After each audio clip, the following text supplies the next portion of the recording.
A lot of people don't know what FML means. I've gotten a few questions on some of my viral videos. It does mean fuck my life. The first book is called Eat, Pray, FML, which was obviously a satirical play on the classic title Eat, Pray, Love, but there was a lot less love and a lot more FML in my personal journey. I'm Gabrielle Stone. I am a 2-time best-selling author and I host the podcast FML Talk. The brand has kind of taken on its own meaning of self-empowerment, self-love, really your healing journey, and how we all are just trying to figure out this crazy life together. Eat, Pray, FML happened to me. I was married for almost 2 years and I found out my husband was having an affair with a 19-year-old for 6 months. At the time, I felt like it was a big blessing. I felt like a weight had been lifted off my shoulders and like this was going to be my second chance at a do-over. He made it very easy for me to kind of wipe my hands clean and walk away and choose me. And I was and still am very, very grateful for that. So I drove away from my house and was like, screw the men, like let's be single. And the universe laughed and said, fat chance, Gabrielle. Met a man, we fell madly in love with each other. He invited me on a month-long trip to Italy with him. He was like, well, I'm leaving on September 4th, which would have been my 2-year wedding anniversary. And he said, I'm coming home on October 4th, which is my late father's birthday. So I was like, all right, universe, I hear you, I'm going to Europe, got it. 48 hours before we were getting on the plane, he told me he needed to go by himself and broke up with me. And I was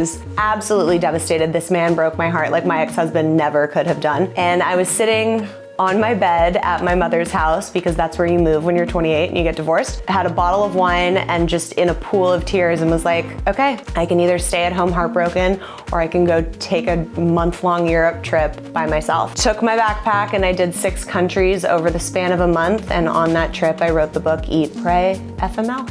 I would love to say I had no idea I was going to switch careers and this was not a master plan, but I knew wholeheartedly when I got broken up with and I decided to take the trip on myself. I was like, I'm gonna write a book about it. Like I just knew in my core that this was kind of my divine purpose. The day before I left on my trip, I bought a leather-bound journal. I wrote every day and it became wildly therapeutic for me to feel the emotions and then actually physically write it out onto a piece of paper. It became my form of therapy that now has become everyone else's therapy, which has been really special. I grew up with a fear of abandonment. I lost my father pretty tragically, walked in, found him dead on the floor from a heart attack when I was 6 years old. That created this subconscious belief in me that when I love someone, they die. That wound was then ripped wide open again when I was in high school. I lost my high school sweetheart. So all the men in my life that were like these very prominent first loves were being taken away in this very traumatic way. Unconsciously, I started attracting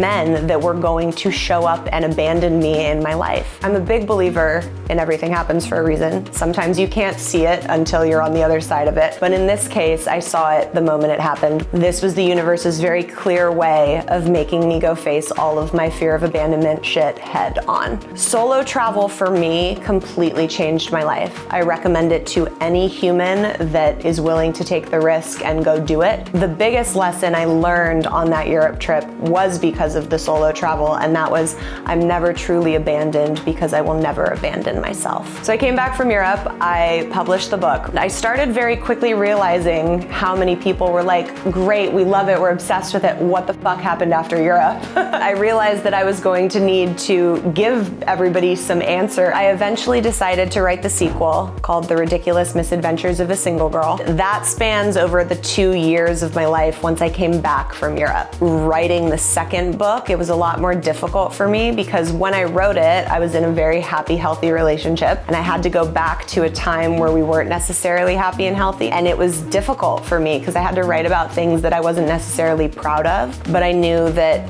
showing up and writing in an authentic way, which my readers had come to expect of me, was gonna be really important. If I could go back in time, I wouldn't change a goddamn thing. Every mistake on that journey, every lesson that I learned, every person that I met completely shaped me into the woman that I am today. I would go through the divorce, the heartbreak, the grief, all of it 10 times over to end up where I'm at now. The core of the books is healing from heartbreak and grief, and that's universal, man, woman, however you identify. That is something that we as humans all go through and experience. So if I can help people live a little easier, then I'm happy to be that person to do it. It's kind of crazy to think that what started as a heartbreak is now a full-on brand and business. We started with Eat, Pray, FML. We then went to the sequel, The Ridiculous Misadventures of a Single Girl. I released a journal called Fuck Off, I'm Healing, which is a step-by-step guide where I kind of like walk everybody through different prompts and questions that'll help you to have different and better experiences in the future and to heal from those past wounds. The podcast was then launched in 2020 called FML Talk. It's become a really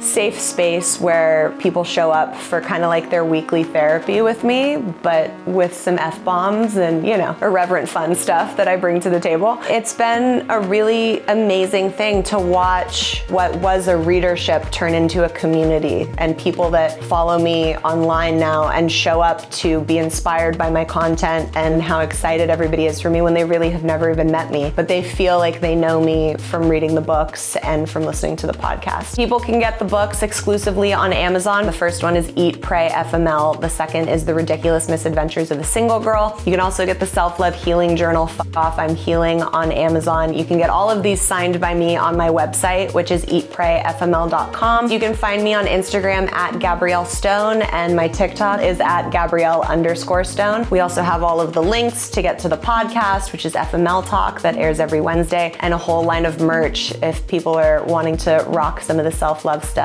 around the world. We don't have enough love in this world, and if you feel that you have some love to give with inside yourself, please start sharing it, because the more we as a world can collectively do that, things will change. Even if it might seem like it's impossible, we can make a difference. To anyone that's struggling, fear is in your mind.